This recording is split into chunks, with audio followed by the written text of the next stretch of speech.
আর্য তার মাকে বলতেছে চাপা দেওয়া সব সত্যি এবার সামনে আসবে। আর অন্যদিকে দেখা যায় কিঙ্করকে তারা সুন্দরী মা বলতেছে আর কোনো কিছুই তুই চাপা দিয়ে রাখতে পারবি না। হ্যাঁ বন্ধুরা, এমনটাই দেখা যাবে চিরদিনই তুমি যে আমার সিরিয়ালের আগামী নতুন পর্বের আপডেটে। তো বিস্তারিত জানতে হলে ভিডিওতে লাইক দিয়ে পুরো ভিডিওটি দেখতে থাকো। শুরুতেই থাকছে আর্য কান্না ভরা চোখে তার মায়ের সামনে তার মাকে বলতেছে, মা চাপা দেওয়া সমস্ত সত্যি এবার সামনে আসবে।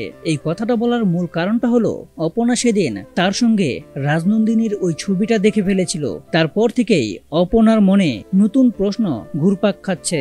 অপনা তো কোনোভাবেই এর সত্যি না জেনে ছাড়বে না, আর ভবিতব্য চাইছে আর্য অপনার সমস্ত সত্যি এবার সামনে চলে আসুক। আর অন্যদিকে কিঙ্কর তো চাইছিল তাদের কোনো অতীত যেন আর সামনে না আসে। অপরদিকে তারা সুন্দরী মা কিঙ্করকে ভয়ানক দৃষ্টিভঙ্গিতে বলতে থাকে আর কোনো কিছুই তুই আর চাপা দিয়ে রাখতে পারবি না। তো বন্ধুরা, আমার মতো তোমরাও যদি এরকম স্পেশাল টানটান পর্বটা দেখার জন্য এক্সাইটেড থাকো তাহলে এখনই কমেন্ট করে তোমাদের মতামত লিখো। আর এরকম নিত্য নতুন সিরিয়ালের আপডেট পেতে এখনই চ্যানেলটা সাবস্ক্রাইব করো।